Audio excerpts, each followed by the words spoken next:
Nahmaduhu wa nusalli wa nusallimu ala rasulihil karim, amma ba'du. A'udzu billahi minasyaitonir rajim. Bismillahirrahmanirrahim. Dengan nama Allah yang Maha Pemurah lagi Maha Penyayang. Alhamdulillahirabbil alamin. Segala puji-pujian hanya untuk Allah Subhanahu wa taala, memelihara semesta alam. Ar-Rahmanir Rahim, Maha Pemurah, Maha Penyayang. Maliki Yaumiddin, yang memiliki, yang mempunyai hari pembalasan. Iyyaka na'budu wa iyyaka nasta'in. Hanya Engkaulah yang kami sembah, dan hanya kepada Engkau saja kami memohon pertolongan. Ihdinas siratal mustaqim.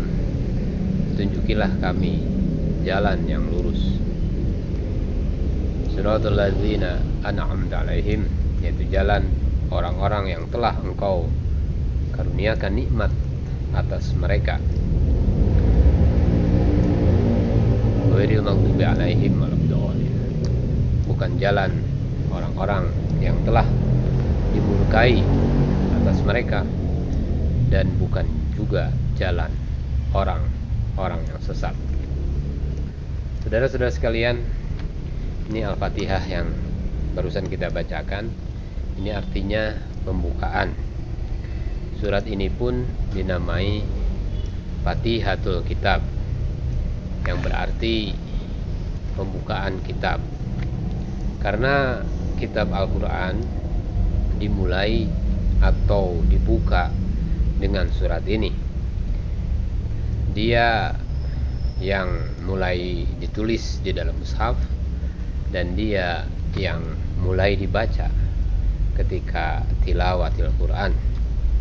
Meskipun bukan dia surat yang mula-mula diturunkan kepada Nabi Muhammad SAW, jadi nama surat Al-Fatihah ini memang telah masyhur sejak permulaan kenabian, permulaan nubuat. Adapun tempat surat Al-Fatihah ini diturunkan, pendapat yang lebih kuat adalah yang menyatakan bahwa surat ini diturunkan di Makkah. Al-Wahidi menulis di dalam kitabnya Asbabun Nuzul, dan As-Salabi di dalam tafsir riwayat dari Ali bin Abi Thalib. Dia berkata bahwa kitab ini diturunkan di Mekah.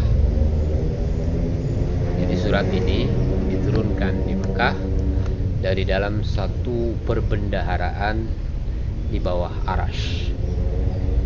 Menurut satu riwayat bahwa setelah Rasulullah SAW mengeluhkan pengalamannya di Gua Hiro setelah menerima wahyu pertama kepada Khadijah radhiyallahu anha, lalu beliau dibawa oleh Khadijah radhiyallahu anha kepada Waraqah bin Naufal. Maka beliau ceritakan kepadanya bahwa apabila dia telah memencil seorang diri, didengarnya suara dari belakangnya, "Ya Muhammad, ya Muhammad, ya Muhammad." Mendengar suara itu, aku pun lari, kata baginda Nabi. Maka berkatalah Waraqah, "Jangan kau berbuat begitu. Tetapi jika engkau dengar suara itu, tetap tenang engkau, sehingga dapat engkau dengar apa lanjutan perkataannya."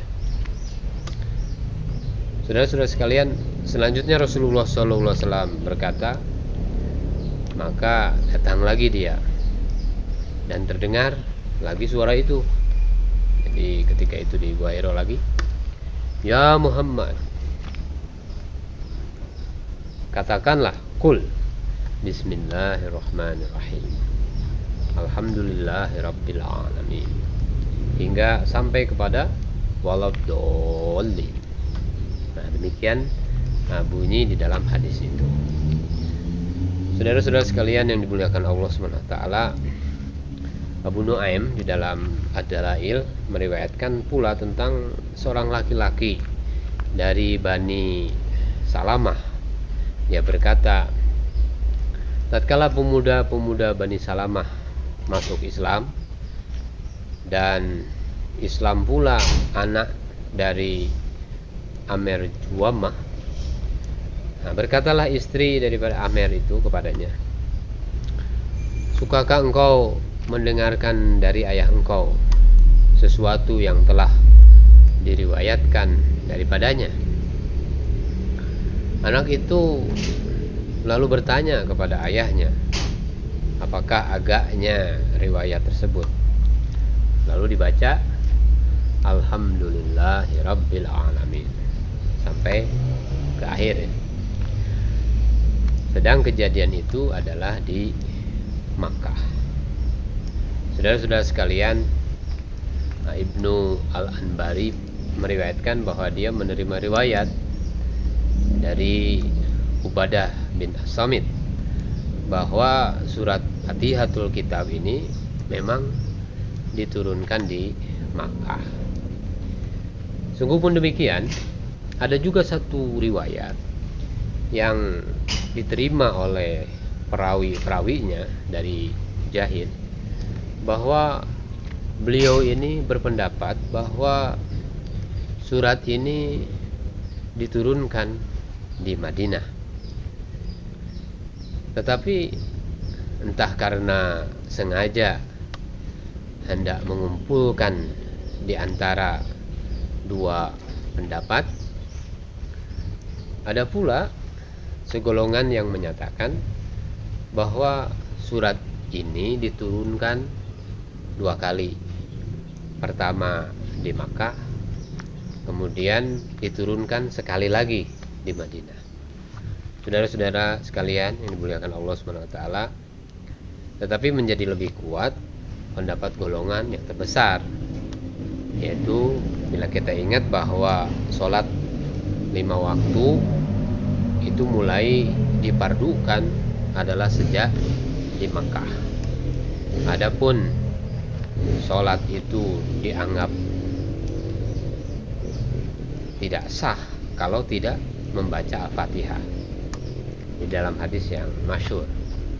Jadi yang mafhumnya tidaklah sah sholat bagi siapa yang tidak membaca Fatihatul Kitab. Nah, hadis ini dirawikan oleh Al-Jamaah daripada Ubadah bin Samit. Saudara-saudara sekalian yang dimuliakan Allah, maka Al-Fatihah ini termasuk satu surat yang mula-mula turun. Meskipun Iqra sebagai 5 ayat permulaan dari surat Al-Alaq itu lebih dahulu turun. Kemudian ada pangkal surat Ya ayyuhal mudaththir, ya ayyuhal mudaththir qum fa'andzir. Nah, ini kemudian itu pangkal surat Ya ayyuhal muzammil juga, ya. Ya ayyuhal muzammil baru Ya ayyuhal mudaththir. Nah, namun turunnya ayat-ayat itu terpotong-potong, tidak satu surat lengkap. Maka Al-Fatihah sebagai surat yang terdiri dari 7 ayat adalah surat lengkap yang mula-mula sekali turun di Mekah. Nah, di dalam surat Al-Hijr di dalam ayat ke-87 itu ada ditulis, di situ disebutkan 7 ayat yang diulang-ulang.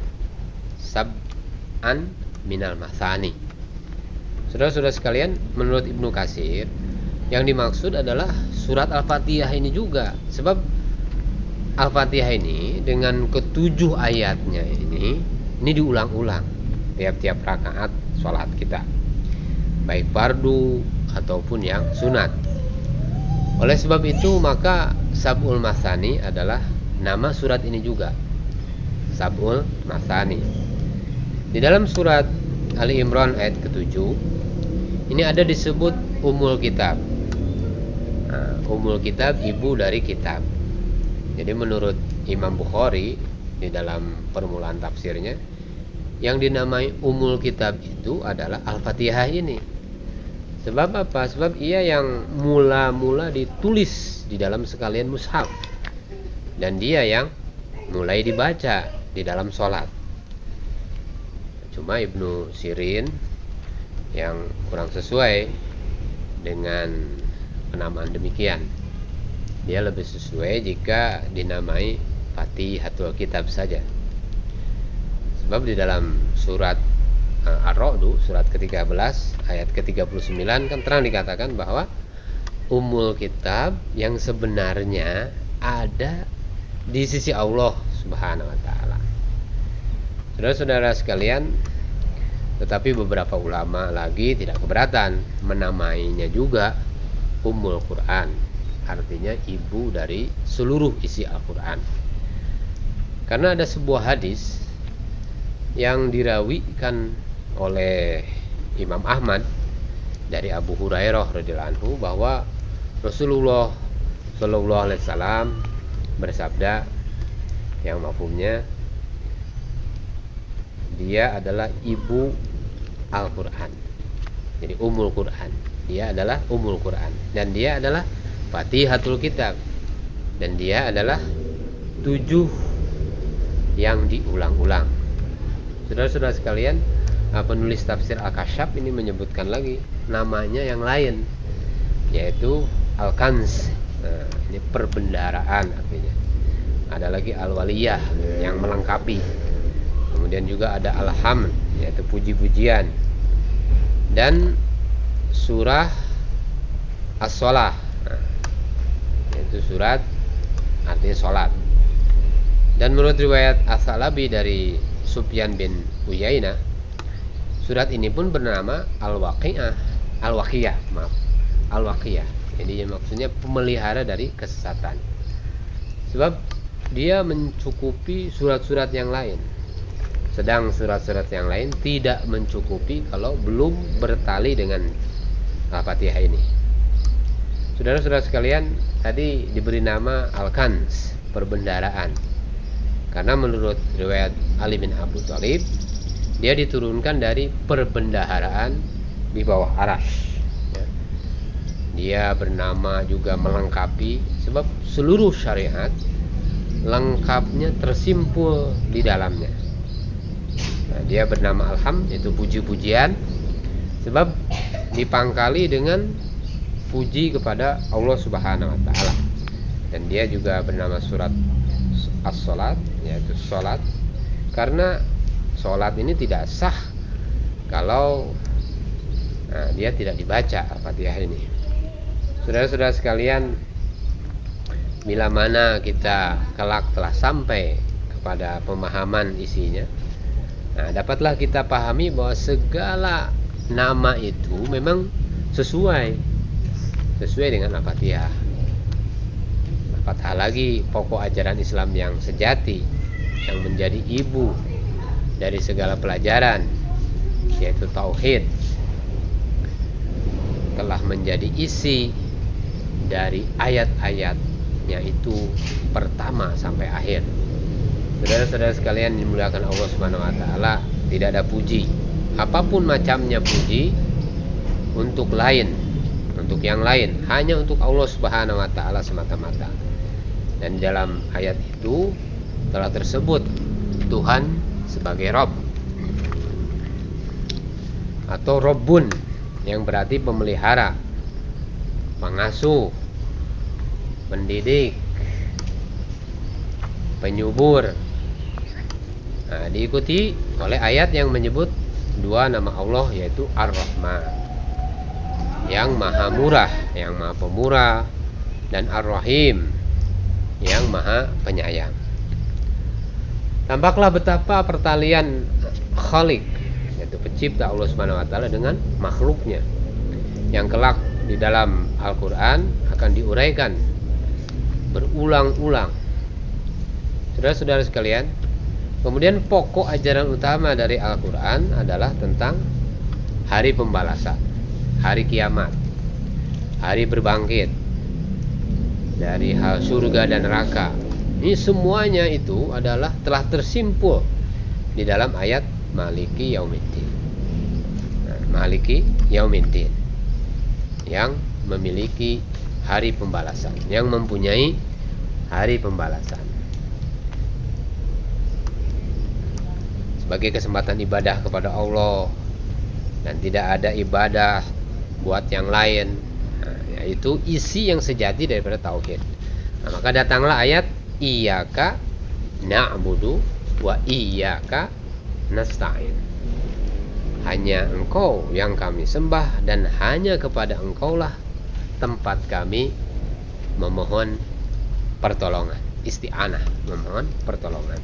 Jadi untuk mencapai ridho Allah Subhanahu wa taala, maka Allah Subhanahu wa taala menunjukkan garis jalannya yang harus ditempuh.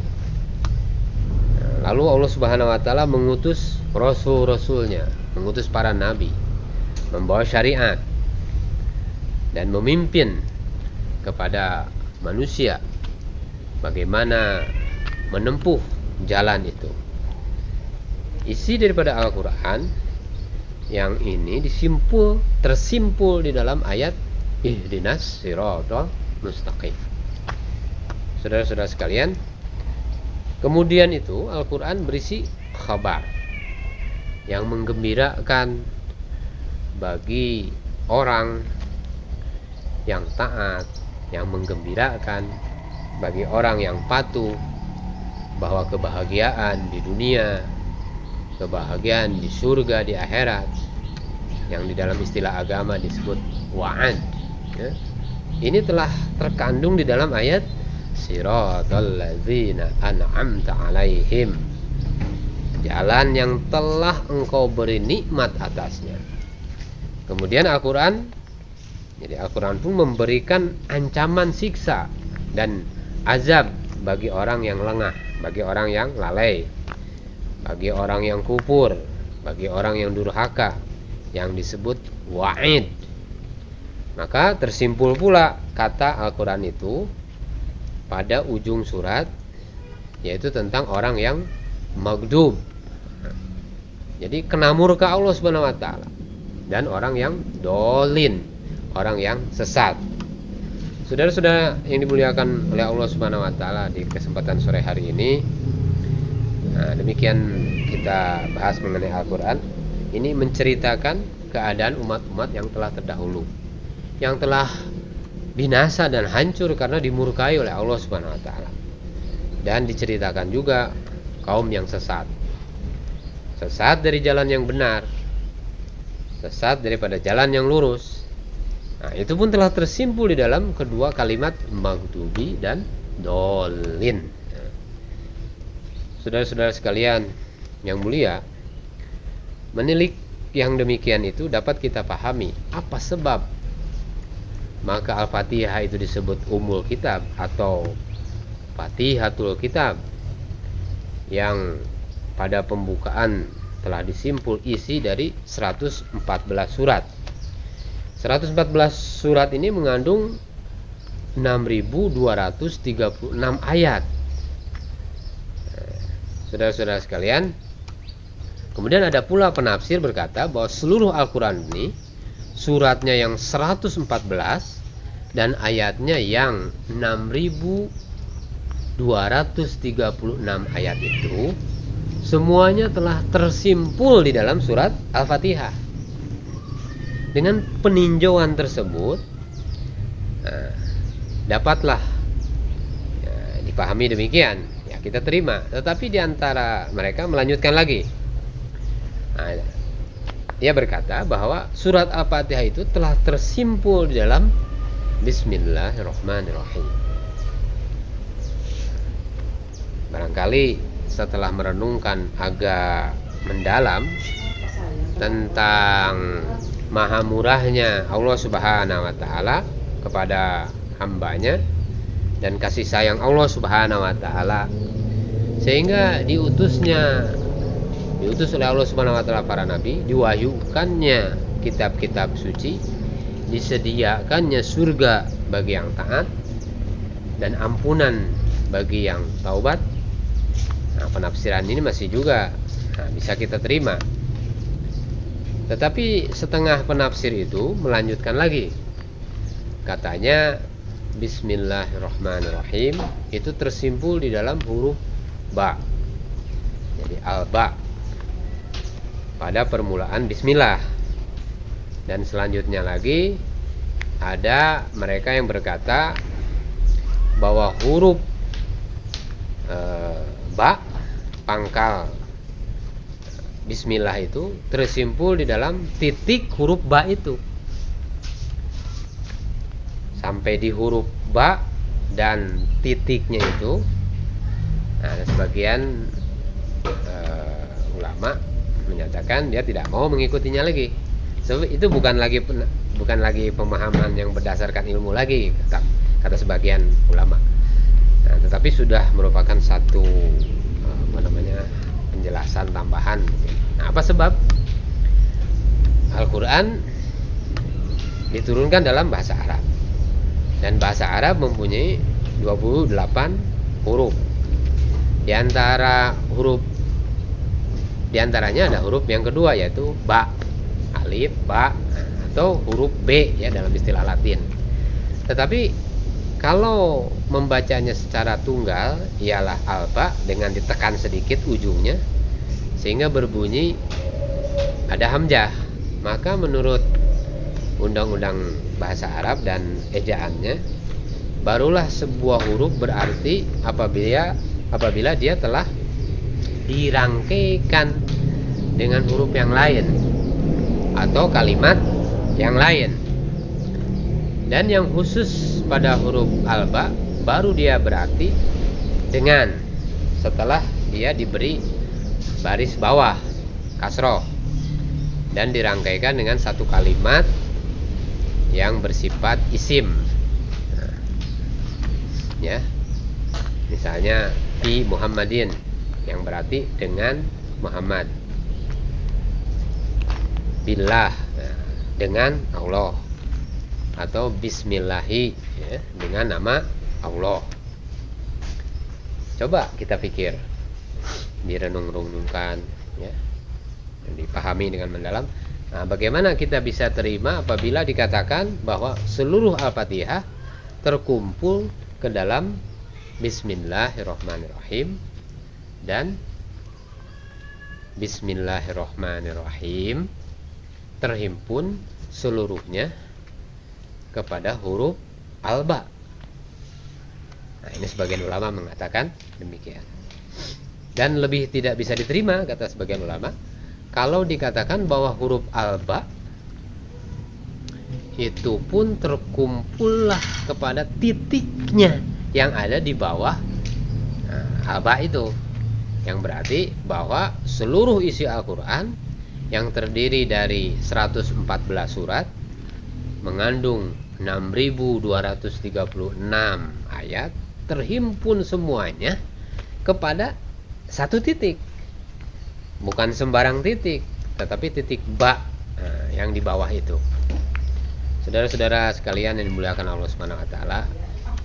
Nah, maka kita juga mudzakarah kan, bagaimana akan disimpulkan ke sana, padahal baik itu di zaman Rasulullah SAW atau di waktu Sayyidina Abu Bakar As-Siddiq memerintahkan mengumpulkan Al-Quran ke dalam satu mushaf, ataupun selanjutnya setelah Utsman radhiyallahu anhu, Utsman bin Affan radhiyallahu anhu memerintahkan membuat mushaf Al-Imam sebagai mushaf yang resmi, sampai sekarang.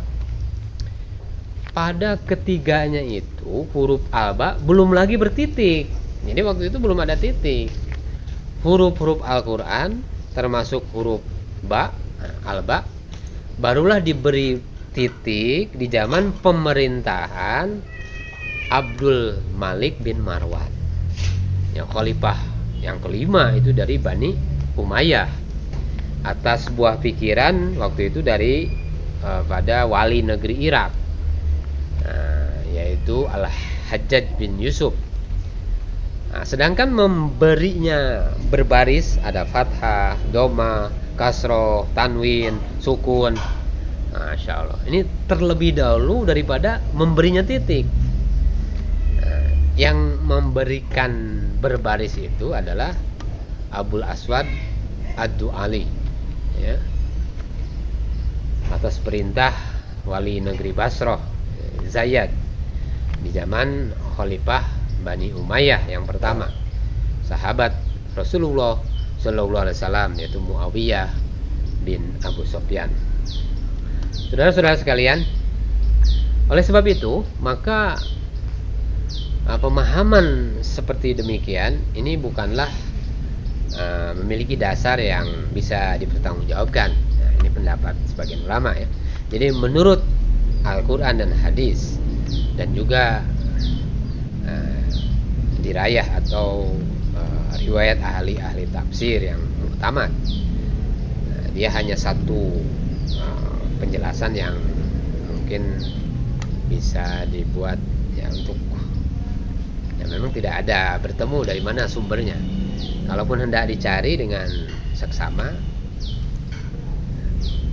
jadi tentang ayat Bismillahirrahmanirrahim, tentang ini agak panjang juga pembicaraan di antara para ulama. Jadi saya menyampaikan saja bagaimana mudzakarah tentang Al-Fatihah ini. Baik bismillah di permulaan Al-Fatihah atau bismillah di permulaan sekalian surat Al-Quran, kecuali pada permulaan surat Baro'ah atau Taubah ya. Yang jadi perbincangan adalah apakah bismillah di permulaan surat itu termasuk di dalam surat atau di luar surat. Saudara-saudara yang dimuliakan Allah Subhanahu wa taala, pembicaraan tentang ini selanjutnya telah menjadi sebab perbincangan pula. Wajibkah imam membaca bismillah itu dengan jahar, dengan suara keras pada sholat ya, yang jahar itu maghrib, isya dan subuh, atau membaca dengan syir, yaitu tidak dikeraskan membacanya, melainkan alhamdulillah selanjutnya saja, atau tidak dibaca sama sekali dan hanya langsung menjaharkan Al-Fatihah. Saudara-saudara sekalian yang dimuliakan Allah Subhanahu wa taala, supaya lebih mudah peninjauan kita tentang perbedaan-perbedaan pendapat para ulama dan para sarjana keislaman, terlebih dahulu kita kemukakan titik-titik temunya. Semuanya tidak ada perselisihan bahwa Bismillahirrahmanirrahim itu memang ada tertulis di dalam surat yang ke-27, surat An-Naml, yaitu seketika Ratu Balqis ya, Maharani Balqis, raja perempuan dari negeri Saba, menerangkan kepada orang-orang besar kerajaannya bahwa dia menerima sepucuk surat dari Nabi Sulaiman yang ditulis Bismillah, dengan nama Allah yang Maha Pemurah, Maha Penyayang. Dan titik temu dari paham mereka yang kedua adalah bahwa menurut ajaran Rasulullah SAW sendiri, sekalian surat Al-Quran yang 114 surat, kecuali surat Baro'ah, kecuali surat At-Taubah, semuanya dimulai menuliskannya dengan Bismillah. Saudara-saudara sekalian yang dimuliakan Allah, itu selengkapnya. Menurut yang tertulis di ayat 30 surat An-Naml itu ya, Bismillah, maka mushaf pertama yang ditulis oleh panitia yang diketuai oleh Zaid bin Thabit radhiyallahu anhu atas perintah khalifah pertama yaitu Sayyidina Abu Bakar radhiyallahu anhu, itu adalah menurut yang diajarkan Nabi, yaitu pakai bismillah di awal permulaan surat, kecuali surat At-Taubah, kecuali surat Baro'ah. Dan mushaf Sayyidina Utsman bin Affan pun ditulis cara demikian pula, semua pakai bismillah kecuali surat At-Taubah.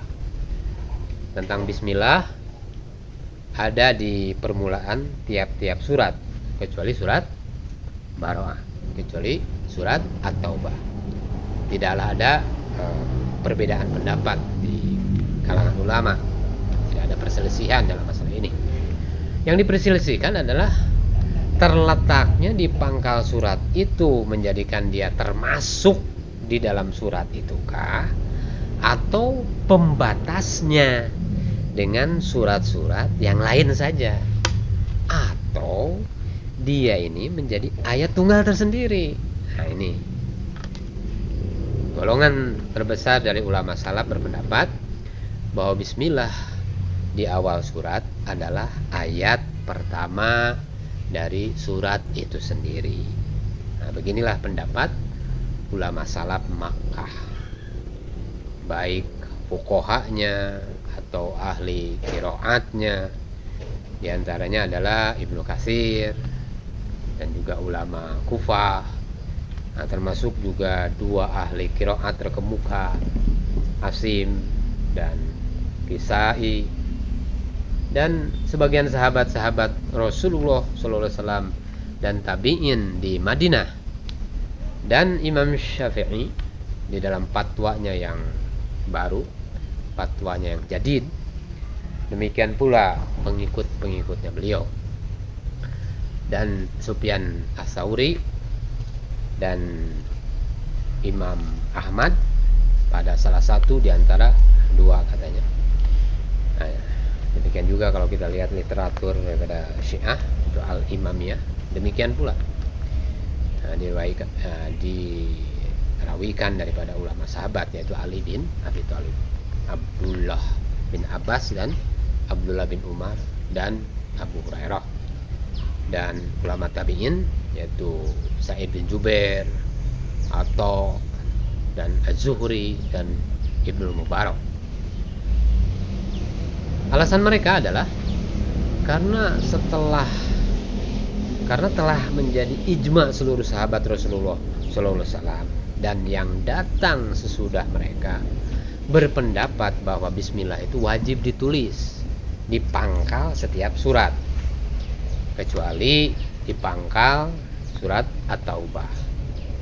Saudara-saudara sekalian, dikuatkan lagi dengan larangan keras Rasulullah SAW memasukkan kalimat-kalimat lain yang bukan termasuk kepadanya, sehingga Al-Quran itu bersih daripada yang bukan wahyu.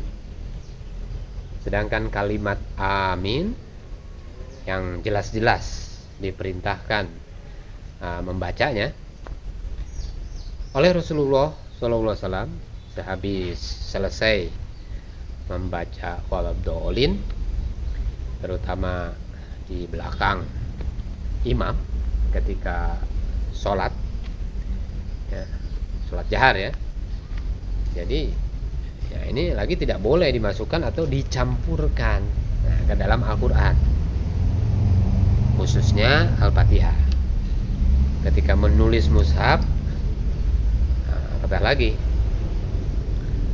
menambahkan Bismillahirrahmanirrahim di pangkal tiap-tiap surat, kecuali surat Baroah, kalau memang dia bukan termasuk surat itu. Saudara-saudara yang muliakan Allah Subhanahu wa taala, pendapat mereka ini dikuatkan lagi oleh sebuah hadis yang dirawikan oleh Imam Muslim di dalam sahihnya, yang diterima dari Anas bin Malik. Berkata Rasulullah SAW menyatakan, yang mafhumnya, telah diturunkan kepadaku yaitu satu surah. Lalu beliau membaca Bismillahirrahmanirrahim. Sesungguhnya telah kami berikan kepada engkau sangat banyak, maka sholatlah engkau kepada Tuhan engkau, dan hendaklah engkau berkorban. Sesungguhnya orang yang benci kepada engkau itulah yang akan putus keturunan. Saudara-saudara yang dimuliakan Allah Subhanahu wa taala. Di dalam hadis ini terang bahwa di antara Bismillahirrahmanirrahim dibaca senapas dengan surat yang sesudahnya. Di sini berlaku satu kias, yaitu sedangkan surat Inna A'toina yang paling pendek, Nabi beliau baca senapas dengan Bismillah sebagai pangkalnya. Apatah lagi Al-Fatihah yang menjadi ibu dari segala isi Al-Quran, dan apatah lagi surat-surat yang panjang. Apabila kamu membaca Alhamdulillah, yaitu surat Al-Fatihah, maka bacalah Bismillahirrahmanirrahim. Maka sesungguhnya dia adalah ibu Al-Quran, dan 7 yang diulang-ulang. Sedang Bismillahirrahmanirrahim adalah salah satu daripada ayat-ayatnya. Demikianlah pendapat dan alasan pendapat dari ulama-ulama yang berpendirian bahwa Bismillah dipangkal tiap-tiap surat, termasuk di dalam surat itu sendiri. Jadi bukan terpisah, bukan pembatas di antara satu surat dengan surat yang lain. Saudara-saudara yang muliakan Allah Subhanahu wa taala, ini banyak nyamuk-nyamuk kecil nih, Masya Allah. Ke wajah nih, jadi mengganggu nih. Tapi ada satu pendapat lagi, saudara-saudara yang muliakan Allah Subhanahu wa taala, Bismillahirrahmanirrahim di pangkal surat itu adalah ayat tunggal, katanya. Diturunkan untuk penjelasan batas atau pemisah. Jangan tercampur aduk di antara satu surat dengan yang lain.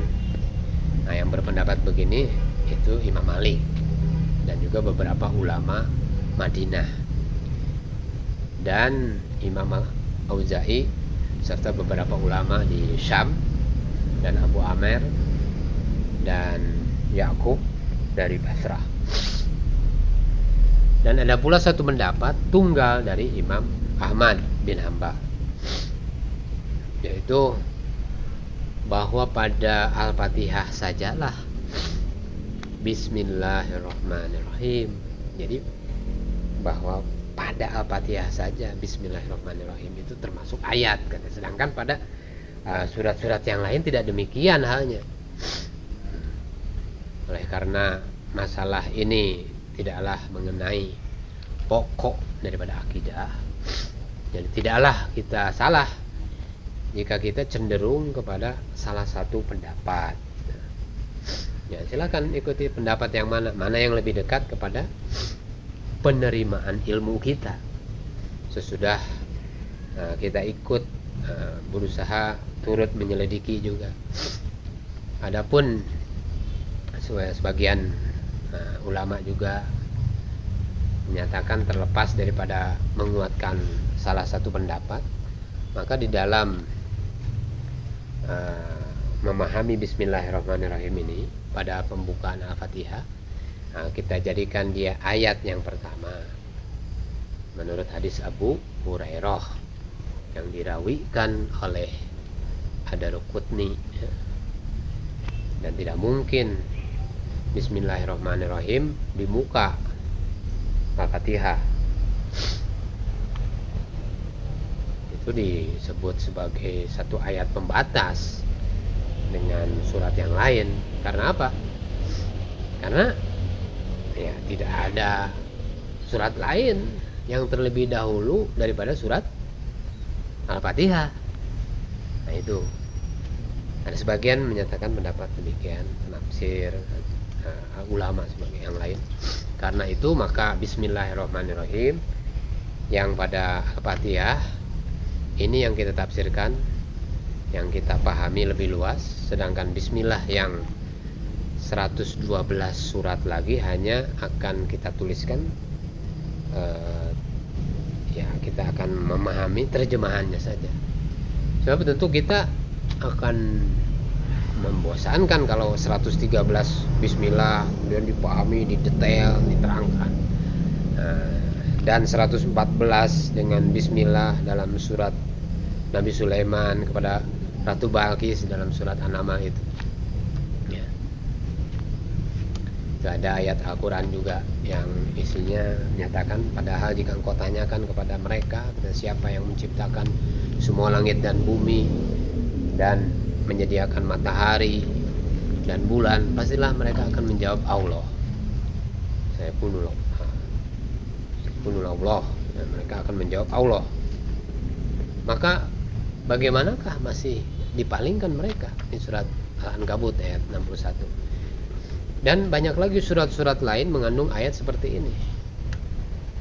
Kalau kita tinjau keterangan Raghib Al-Isfahani dari segi pertumbuhan bahasa, itu dalam segi pertumbuhan bahasa itu dalam ilmu filologi tentang kalimat Allah itu, dapat kita mengerti bahwa sejak dahulu orang Arab itu di dalam hati sanubari mereka ini telah mengakui tauhid uluhiyah, sehingga mereka sekali-kali tidak memakai kalimat Allah untuk selain daripada zat yang Maha Esa, yang tunggal. Nyamuk ini. Allah Subhanahu wa taala yang berdiri sendiri, dan tidak mau mereka menyebutkan Allah untuk beratus-ratus berhala yang mereka sembah. Tentang uluhiyah mereka telah bertauhid, cuma tentang rububiyah yang mereka masih musyrik. Maka dibangkitkanlah kesadaran mereka oleh Rasulullah SAW supaya bertauhid yang penuh, mengakui hanya satu Tuhan yang menciptakan alam, dan Tuhan yang satu itu sajalah yang patut disembah, tidak ada yang lain, Allah Subhanahu wa taala. Dalam bahasa Melayu itu kalimat yang seperti ilah itu ialah dewa dan Tuhan, ya. Ada satu prasasti, itu batu bersurat Trengganu yang ditulis dalam huruf Arab, itu kira-kira tahun 1303 Masehi. Kalimat Allah Subhanahu wa taala ini telah diartikan dengan Dewata Mulia Raya. Jadi batu bersurat itu, prasasti ini sekarang disimpan di museum di Kuala Lumpur. Lama-lama karena perkembangan pemakaian bahasa Melayu dan bahasa Indonesia, maka bila disebut Tuhan oleh kaum muslimin Indonesia dan Melayu, jadi yang dimaksud adalah Allah, dan dengan huruf Latin ini pangkalnya yaitu huruf T besar, jadi dibesarkan, dan kata-kata dewa tidak terpakai lagi untuk mengungkapkan Tuhan Allah. Nyamuk. Dalam perkembangan memakai bahasa ini, di dalam memakai kalimat Tuhan, haruslah diingat bahwasanya berbeda maksud pemakaian itu di antara orang Islam dengan orang Kristen. Nah, kita ini orang Islam jika menyebut Tuhan, yang kita maksud adalah Allah Subhanahu wa taala, zat yang berdiri sendiri. Kepada Allah Subhanahu wa taala memohonkan segala sesuatu, tidak beranak dan tidak diperanakan, dan tidak ada yang menandingi Allah Subhanahu wa taala. Tidak ada sesuatu pun yang menandingi Dia. Tetapi kalau orang Kristen ini menyebut Tuhan, yang mereka maksud adalah Yesus Kristus. Kadang-kadang bercampur baur, sebab menurut ajaran yang mereka pegang bahwa Tuhan Tuhan itu adalah Trinitas kan, atau Tritunggal, yang tiga tetapi satu, yang satu tetapi tiga. Dia yang tiga tetapi satu itu adalah Tuhan Bapa. Jadi tiga tetapi satu itu Tuhan Bapa, Tuhan Putra yaitu Isa Al-Masih, dan Rohul Kudus. Dan selalu mereka mengatakan Tuhan Yesus. Sebab itu walaupun sama-sama memakai kata Tuhan, tidaklah sama arti dan pengertian yang dikandung. Jadi saudara-saudara yang dimuliakan Allah Subhanahu wa taala, pemakaian kalimat Tuhan dalam kata sehari-hari akhirnya terpisah pula jadi dua. Tuhan khusus untuk Allah dan Tuhan untuk menghormati sesama. Nah, untuk raja disebut tuanku misalnya.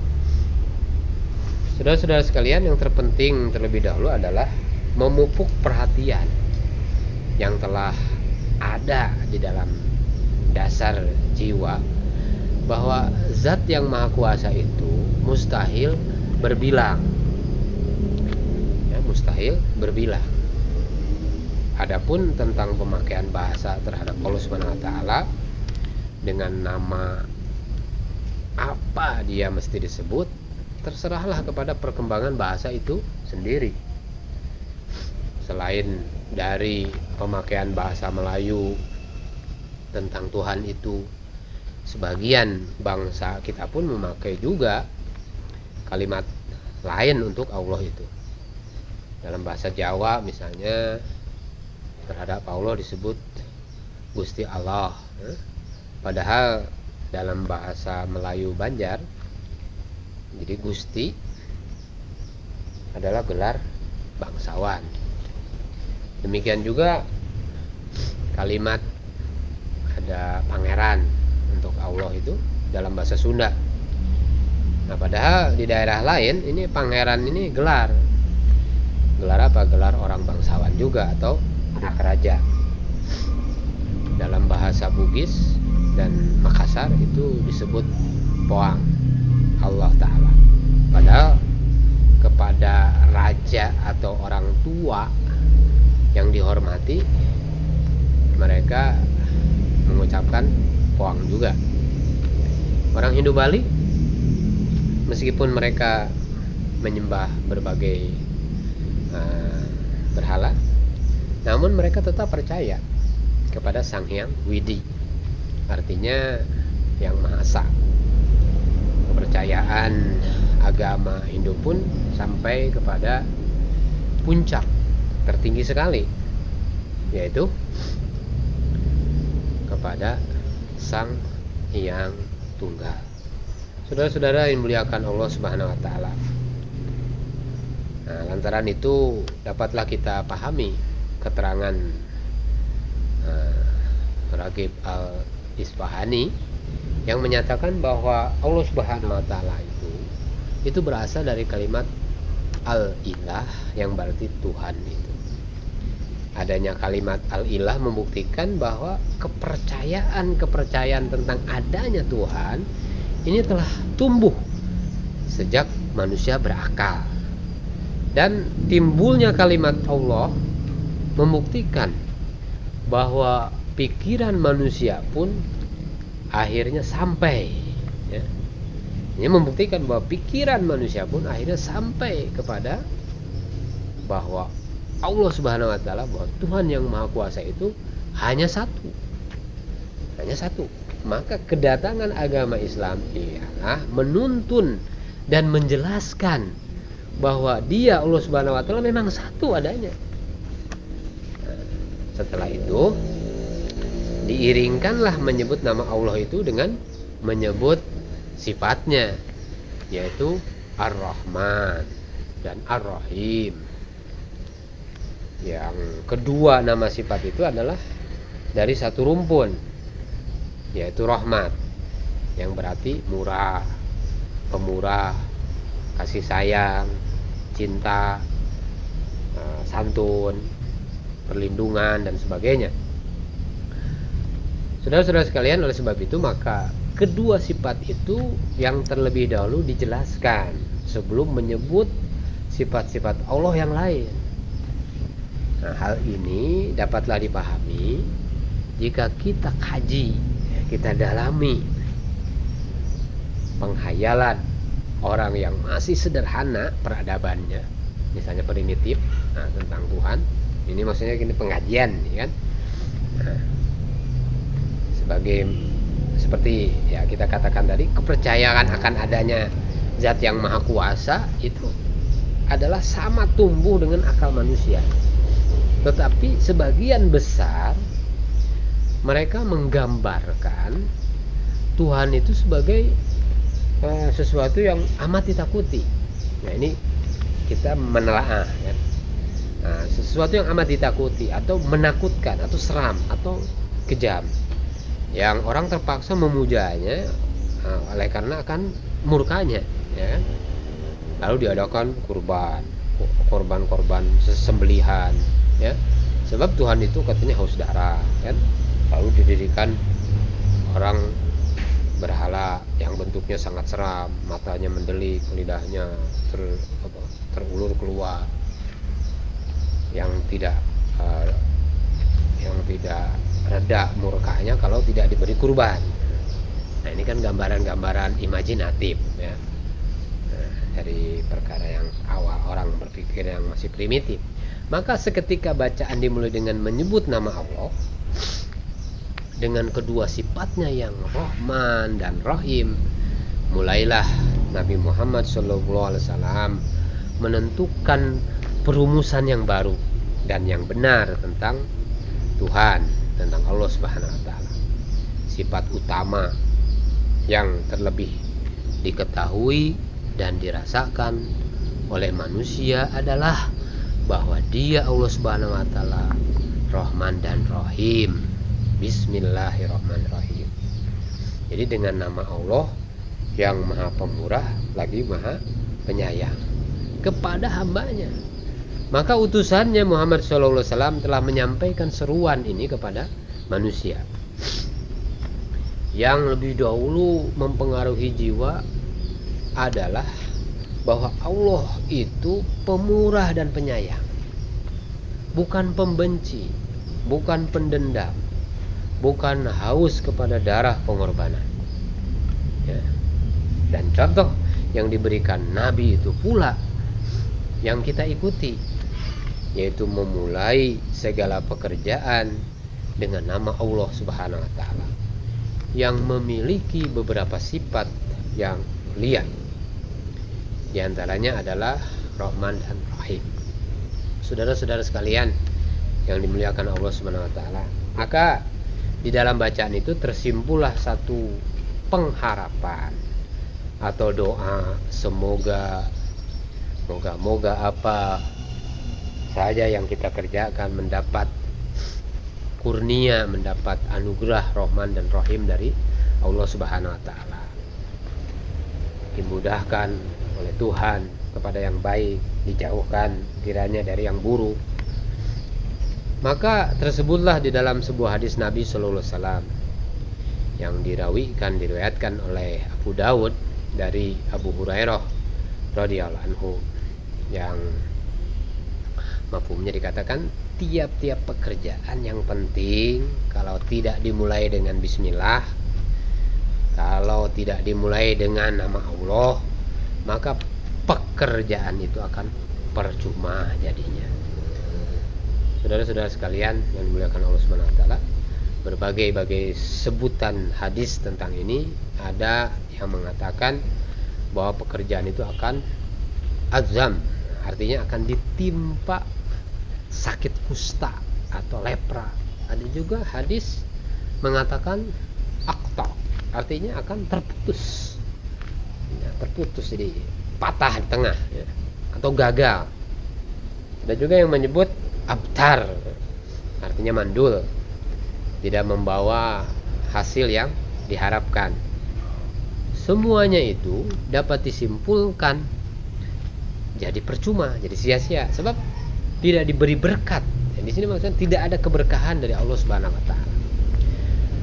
Maka marilah kita teladani contoh daripada Allah Subhanahu wa taala, bahwa surat-suratnya atau ayat-ayat yang diturunkan oleh Allah Subhanahu wa taala kepada kita itu dimulainya dengan menyebut nama Allah Subhanahu wa taala, dengan menonjolkan sifatnya yang Rahman dan Rahim.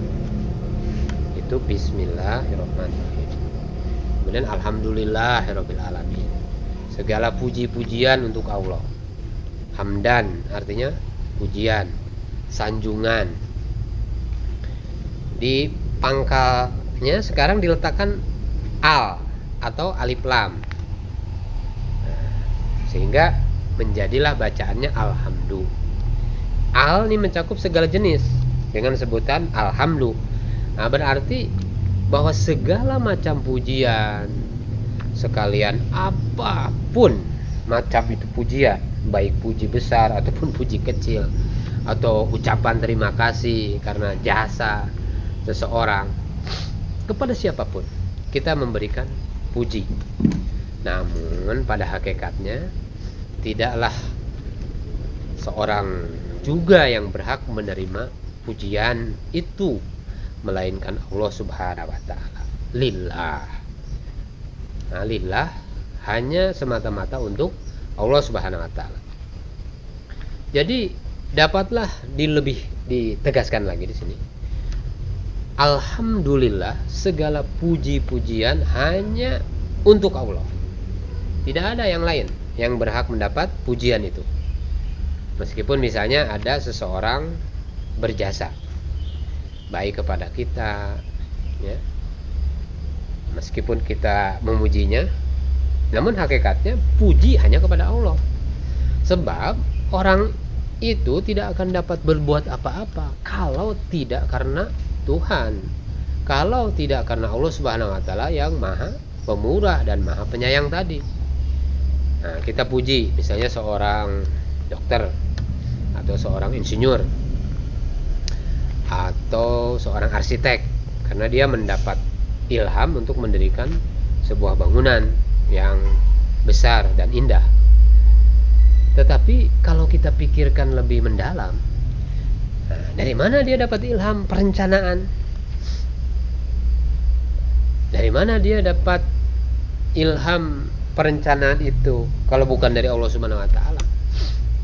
Oleh sebab itu, kalau kita sendiri dipuji-puji orang, janganlah lupa bahwa yang mempunyai puji itu adalah Allah Subhanahu wa taala, bukan kita.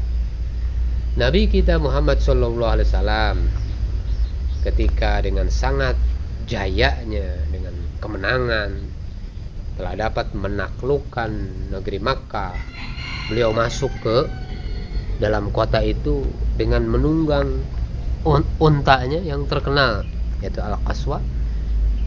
Sahabat-sahabat beliau gembira dan bersyukur karena apa yang dicita-citakan selama ini telah berhasil.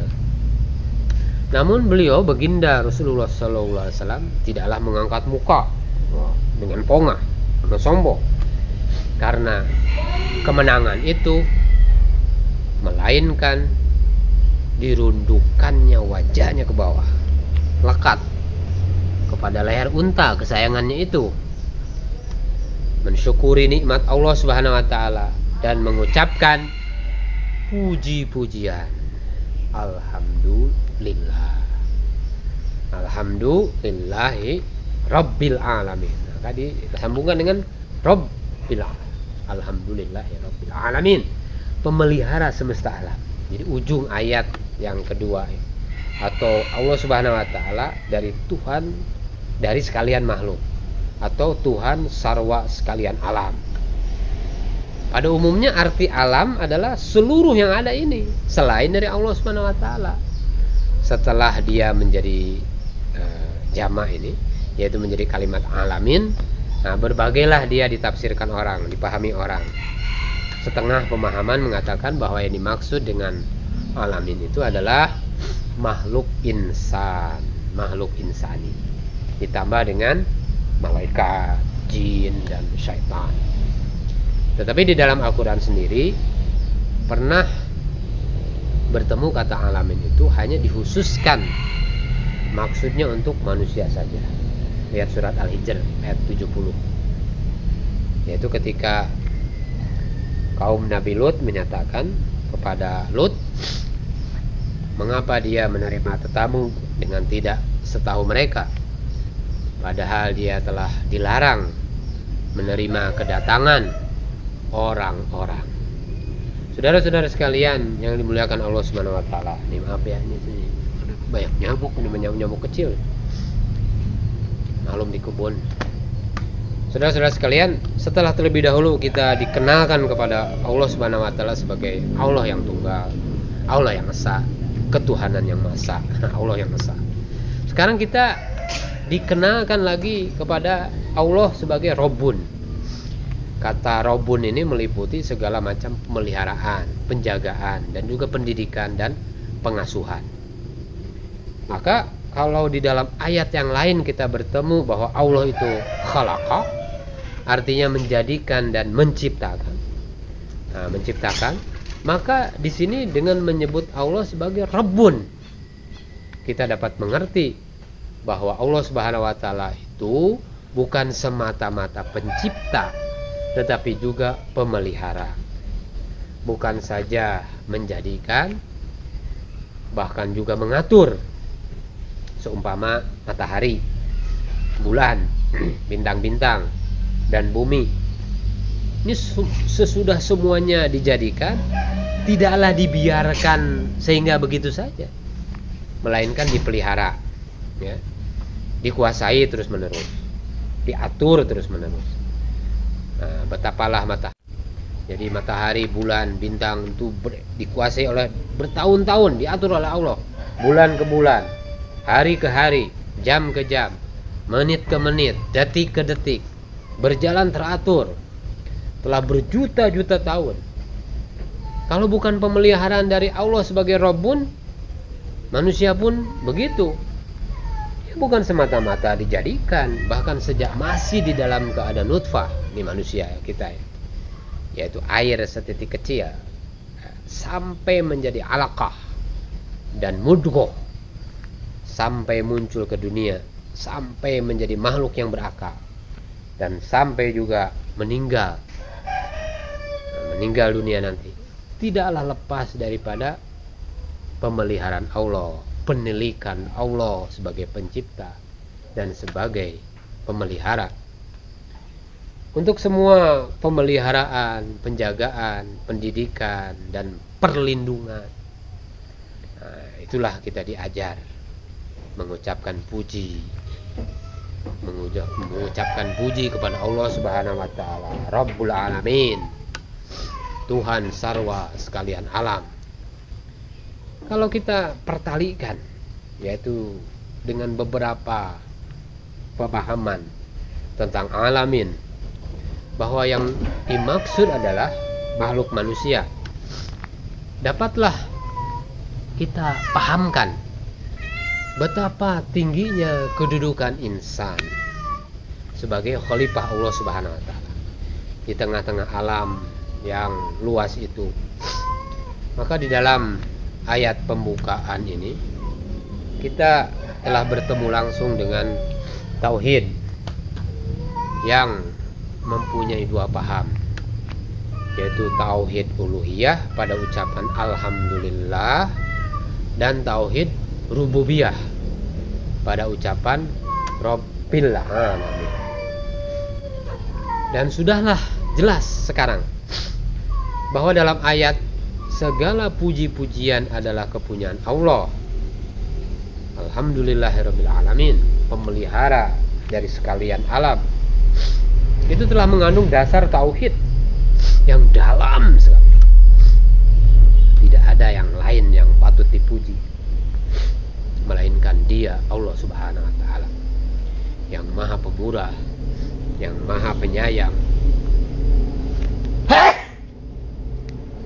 Atau bisa juga alhamdulillah, atau juga bisa diartikan yang Maha Pengasih lagi Maha Penyayang. Ayat ini menyempurnakan maksud dari ayat yang sebelumnya.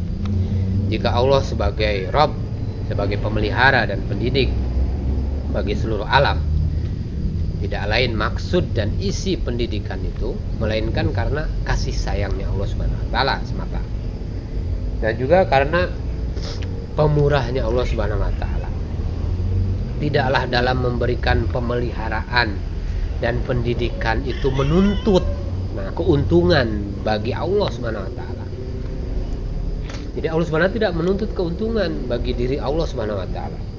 Bukan sebagai satu pemerintahan mengadakan suatu misalnya pendidikan, pengkaderan atau latihan pegawai. Nah, ialah karena mengharapkan apabila orang-orang yang dididik itu telah lepas dari pendidikan akan dapat dipergunakan menjadi pegawai. Alhamdulillah. Jadi nanti bisa dipergunakan menjadi pegawai yang baik. Jadi pemeliharaan yang Allah Subhanahu wa taala berikan adalah pertama karena Ar-Rahman. Maknanya adalah bila kita bila sifat Allah yang Rahman itu telah membekas dan berjalan ke atas hambanya, ya, bertambah tinggi kecerdasan hamba itu, bertambah terasa olehnya betapa Ar-Rahman, betapa maha penyayangnya Allah Subhanahu wa taala terhadap dirinya. Dan sifat Ar-Rahim adalah sifat yang tetap pada Allah Subhanahu wa taala. Maka Ar-Rahman adalah setelah sifat itu terpaksa pada hamba, dan Ar-Rahim adalah pada keadaan yang tetap dan tidak pernah padam-padamnya pada Allah Subhanahu wa taala. Dan keduanya itu adalah sama mengandung akan sumber kata, yaitu rahmat. Nanti di dalam berpuluh-puluh ayat dalam Al-Quran kita akan bertemu dengan keterangan betapa Rahman dan Rahimnya bagi seluruh makhluk, terutama bagi kita manusia. Bukankah matahari dan bulan dan bintang-bintang semuanya itu rahmat daripada Allah Subhanahu wa taala kepada kita? Bagaimana jadinya kita hidup di dunia kalau misalnya 2 hari saja matahari misalnya tidak tertib terbit, atau 1 hari saja tidak tertib terbit, ya. Kita manusia kadang-kadang lupa akan rahmat daripada Allah Subhanahu wa taala. Karena kita tidak pernah dipisahkan dari rahmat. Seumpama orang yang berdiam di kota besar yang telah teratur aliran listrik dan penerangan lampu-lampu, yang telah teratur pula pipa-pipa saluran air misalnya. Mereka baru ingat akan rahmat adanya penerangan lampu yang teratur dan aliran air yang telah masuk sampai ke dalam rumahnya itu adalah bila mana satu kali ada kerusakan di pusat atau di sentral listrik, atau ada kebocoran pada pipa air, ya, di sentral itu, di PAM itu. Di waktu semua beres, kerap dia lupa. Setelah terganggu, baru dia ingat. Saudara-saudara sekalian dimuliakan Allah Subhanahu wa taala, rahmat ilahi, pancaran daripada sifatnya yang Rahman dan yang Rahim, yang murah dan kasih sayang daripada Allah Subhanahu wa taala dapat kita rasai apabila kita lihat induk ayam. Jadi dia kakinya itu mencari makanan untuk anak-anaknya, dipecah, ya, pecahkannya itu remah kecil yang didapatnya, lalu dipanggilnya anak-anaknya dengan berkotat-kotat. Maka anak-anaknya itu pun berlari-lari menunggu makanan itu, menuju kepada makanan itu. Dan induknya sendiri tidak mengambil bagian dari makanan itu. Dan apabila datang bahaya dengan tiba-tiba, dikejar itu yang hendak mengganggu walaupun seekor gajah besar misalnya. Dia tidak peduli bahwa dirinya akan hancur lumat diinjak gajah, sebab dia didorong oleh sifat rahmat yang telah dianugerahkan oleh Allah Subhanahu wa taala kepadanya untuk mempertahankan anak-anaknya. Dan jika panas terik, dia pergi ke pinggir-pinggir pagar untuk berteduh, dan dilindunginya anak-anaknya itu di dalam naungan sayapnya. Dan ada anak-anak itu yang memanjat ke atas punggungnya, ditahankannya karena kasihnya kepada anak-anaknya. Saudara-saudara sekalian, rahmat ilahi pun, rahmat Allah Subhanahu wa taala pun itu nampak pada dua ekor burung. Ada seekor jantan, ada seekor betina. Yang betina sedang mengerami telurnya. Nah, yang jantan pun terbang mencari makanan dan membawanya pulang. Terbang lagi dan pulang lagi. Inilah rahmat Allah Subhanahu wa taala. Sedang mulutnya menggonggong sebutir makanan kecil, ya, menggenggam sebutir makanan kecil mulutnya itu. Keduanya bernyanyi, bercericik, bersiul, yang bunyinya dapat kita rasai, penuh dengan rahmat. Bunyi yang indah itu adalah kegembiraan mereka juga, penuh dengan rahmat. Apatah lagi dapat kita lihat pada seorang ibu ketika melahirkan anak, 9 bulan badan payah. Datang rayuan anak akan lahir, dia pun tidur, selompat hidup selompat mati. Si suami berjalan-jalan di sekitar rumah dengan dada berdebar-debar, dipengaruhi rasa cemas dan harap cemas. Kalau istri yang dicintainya diserang bahaya sehingga maut karena melahirkan, dan harap moga-moga si anak lahir dengan selamat dan ibunya selamat pula.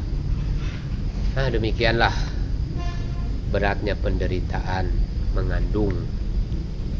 Nah, seorang bidan telah sedia menolong, dan setelah ditunggu dengan harap dan cemas, lahirlah anak itu.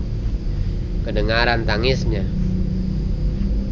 si bayi kecil, si Buyung atau si Upi, dengan kedengaran tangis itu, kelihatanlah wajah si ibu yang lega, hilang kepayahannya. Kadang-kadang matanya tertidur sejenak, diliputi oleh rahmat ilahi. Dia sudah lupa sama sekali akan kepayahannya, terobati oleh tangis anaknya yang baru lahir itu. Dan si suami yang telah mondar-mandir pun senjata di luar kamar, setelah diberitahu bahwa anaknya telah lahir, anak dan ibu selamat, kadang-kadang menangislah dia. Karena apa? Karena sangat terharu. Itulah rahmat Allah Subhanahu wa taala. Rahmat Tuhan telah dimasukkan ke dalam jiwa mereka semuanya. Kabarnya ada di satu kota di Amerika Serikat dulu, ada sebuah kuburan kecil tidak berapa jauh dari stasiun kereta api, yaitu kuburan dari seekor anjing. Asal mulanya adalah karena dia sangat setianya anjing itu kepada tuannya. Maka setiap tuannya bepergian, dia turut mengantarkan ke stasiun. Dan petang hari, di waktu pulangnya, dia pun pergi menjemput tuannya. Demikianlah berlaku tiap hari. Saudara-saudara sekalian, dia diantar dan dijemput oleh anjingnya. Tetapi pada suatu hari, seketika dia menjemput lagi seperti biasa, tuannya yang ditunggunya tiada turun dari kereta api. Besoknya anjing itu menjemputnya lagi, dijemputnya juga, namun tuannya tidak juga pulang. Dijemputnya terus tiap hari, dari hari ke hari, bulan ke bulan, namun tuannya yang ditunggu tidak juga pulang. Siapakah yang akan memberitahukan kepadanya bahwa tuannya tidak akan pulang lagi, sebab tuannya telah meninggal dunia di tempat lain karena suatu kecelakaan. Maka saudara-saudara sekalian, pada suatu hari bertemulah orang bahwa anjing itu telah mati kedinginan di tempat yang biasa dia menunggu tuannya pulang itu. Semua orang penduduk di sekitar stasiun kecil itu tahu kisah anjing yang setia itu. Maka saudara-saudara sekalian, dari rasa kasih sayang rahmat ilahi yang ada dalam hati penduduk di sana, dikuburkanlah anjing itu dengan upacara yang layak. Diberi tanda dan ditulis pada tanda itu, inilah kuburan seekor anjing yang setia. Saudara-saudara sekalian, maka pertalian anjing itu dengan tuannya adalah pertalian rahmat ilahi yang ada dalam jiwa si tuan dan dimasukkan pula ke dalam naluri si anjing. Binatang-binatang itu pun kadang-kadang mempunyai naluri yang mendalam sekali tentang rahmat Allah Subhanahu wa taala yang ada di hati manusia.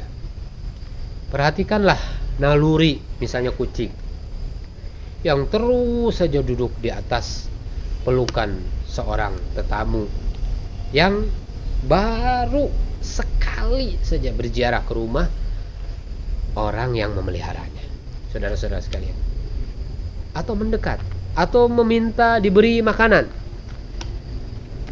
meskipun sekali itu baru bertemu dan dia tidak mendekat kepada tetamu yang lain yang sama-sama duduk. Nah, ini apa ini artinya? Dia diberi naluri oleh Tuhan, dia diberi naluri oleh Allah Subhanahu wa taala bahwa di dalam hati tetamu itu ada rahmat Allah Subhanahu wa taala. Satu kejadian yang pernah terjadi, seorang ulama, dia waktu akan meninggal dunia, ada seekor kucing di dalam rumah beliau yang sangat dikasihinya. Biasanya beliau sendiri yang memberinya makan, merawatnya, memberinya makan di piring yang khusus. Dan kalau beliau pulang dari mana-mana saja, maka beliau tanyakan kepada orang di rumah, sudahkah si manis ini katanya diberi makan? Ketika beliau telah mulai sakit payah, maka kucing itu pun duduk terus di dekat pembaringan beliau. Sudah sakitnya parah ulama itu, seorang ulama ini. Tetapi satu hal yang sangat ajaib kejadian. Sehari sebelum beliau meninggal dunia, maka kucing itu hilang dari dekat tempat tidur beliau. Setelah hari sore, kucing itu tidak juga muncul. Dan beliau sudah mulai payah penyakitnya ulama ini, dan tidak menanyakan lagi tentang si manis, si mosi, ataupun si nima. Seketika orang menimba air sumur, maka kelihatan si manis ini telah menjadi bangkai di dalam sumur itu. Jadi kematian si manis, si kucing manis ini tidak diberitahukan lagi kepada beliau, sebab beliau telah dalam keadaan sakaratil maut. Pagi-pagi besoknya, sehari meninggal kucingnya, maka beliau pun, seorang ulama ini, meninggal. Dengan melihat kasih sayang suami istri dan ayah kepada anak, nenek terhadap cucu, dengan melihat kasih sayang di antara binatang, burung-burung, dan dengan berbagai macam jenisnya. Nah, dapatlah kita mengetahui betapa besar sifat Rahman dan Rahim Allah Subhanahu wa Ta'ala atas makhluknya, dan akan sirnalah segala rasa benci, rasa dengki, rasa dendam daripada hati kita. Maka bersabda Rasulullah SAW dalam hadis yang masyhur dalam mafhumnya, jadi orang-orang yang ada rasa rahim akan dirahmati oleh Allah Subhanahu wa Ta'ala yang Maha Rahman, yang memberikan berkat dan maha tinggi. Sayangilah orang-orang yang di bumi, supaya kamu disayangi pula oleh yang di langit. Saudara-saudara sekalian yang dimuliakan oleh Allah Subhanahu wa Ta'ala, waktu tanpa terasa ini saya sudah bicara sekitar 1 jam lebih, 1 jam hampir 1 jam 20 menit, 1 jam hampir 25 menit. Sampai-sampai saudara-saudara pada masyarakat pergaulan hidup yang adil dan makmur di atas dunia ini disebutkan di dalam ayat yang lain adalah masyarakat yang mengandung marhamah, yaitu kasih mengasihi, cinta mencintai, bantu membantu, yang timbul dari rasa kemurahan, timbul daripada rasa sayang. Saudara-saudara sekalian dimuliakan oleh Allah Subhanahu wa Ta'ala, yang menguasai hari pembalasan, ya, Maliki Yaumiddin, ayat Al-Fatihah selanjutnya, Maliki Yaumiddin, yang menguasai hari pembalasan. Ini ayat yang keempat. Nah, kita artikan yang menguasai. Apabila Maliki kita baca dengan memanjangkan Maliki, maka kita artikan yang mempunyai hari pembalasan. Apabila kita baca hanya Maliki saja dengan tidak memanjangkan nah di sini bisa kita pahamkan betapa arti ad-din. Nah, kita hanya biasa memberi arti ad-din dengan agama, padahal dia pun berarti pembalasan. Memang menurut Islam segala gerak-gerik hidup kita ini yang kita laksanakan tidaklah lepas daripada lingkungan agama, tidak lepas daripada salah satu hukum yang 5, ya, wajib, sunat, haram, makruh, jaiz boleh, dan semuanya kelak akan diperhitungkan di hadapan hadirat Allah Subhanahu wa Ta'ala di akhirat. Baik akan diberi pembalasan yang baik, buruk akan diberi pembalasan yang buruk, dan yang memberikan itu adalah Allah Subhanahu wa Ta'ala sendiri dengan jalan yang seadil-adilnya. Apabila kita telah membaca sampai di sini, timbul perimbangan perasaan di dalam kalbu kita. Jika tadi seluruh jiwa kita telah diliputi oleh rasa rahmat, pancaran Rahman dan Rahim Allah Subhanahu wa Ta'ala, maka dia harus dibatasi dengan keinsapan, bahwa betapapun Rahman dan Rahimnya Allah Subhanahu wa Ta'ala, namun dia Allah Subhanahu wa Ta'ala adil juga.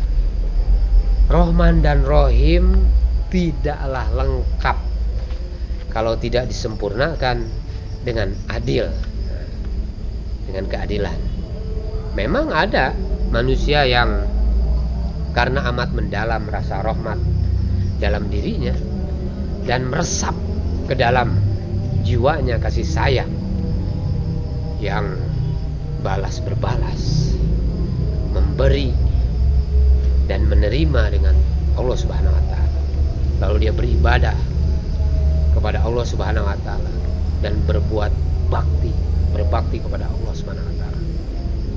Tetapi ada juga manusia yang tidak menghargai dan tidak memperdulikan Rahman dan Rahim daripada Allah Subhanahu wa Ta'ala.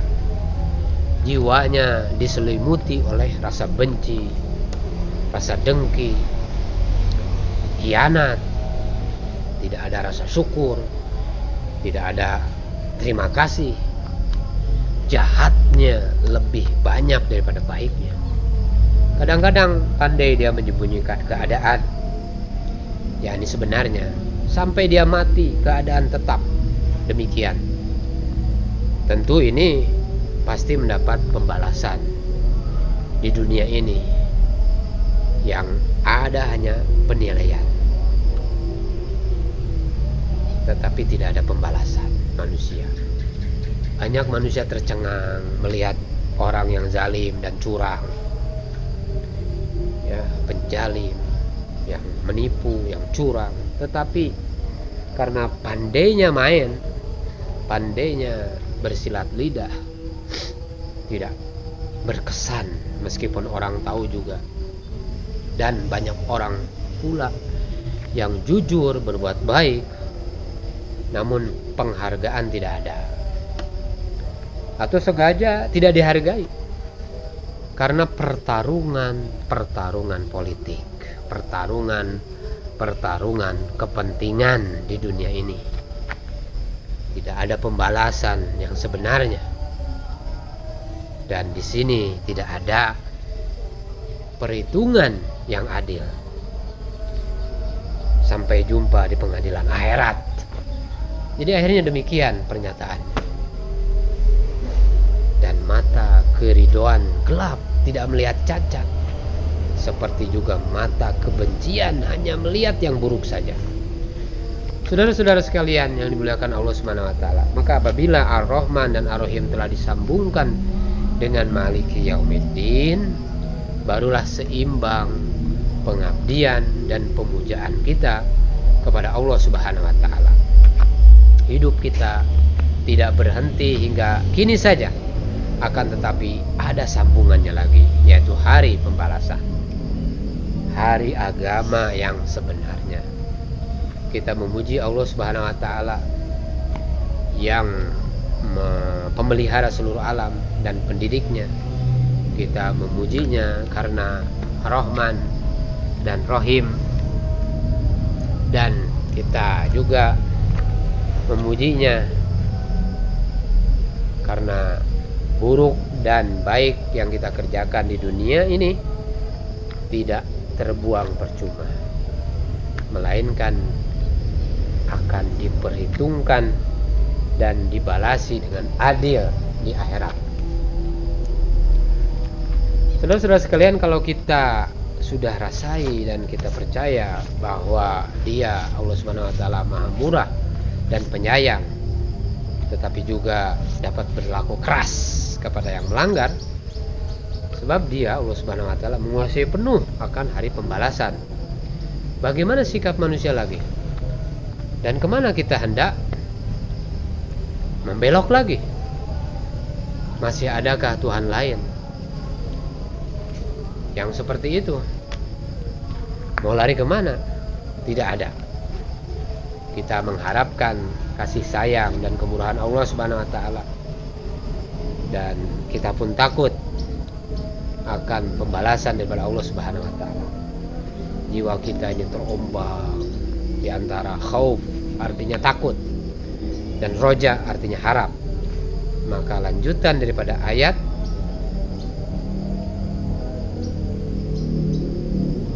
Engkaulah yang kami sembah, iyyaka na'budu wa iyyaka nasta'in. Nah, lanjutan daripada ayat ini, insya Allah kita akan coba dalami lagi waktu yang akan datang.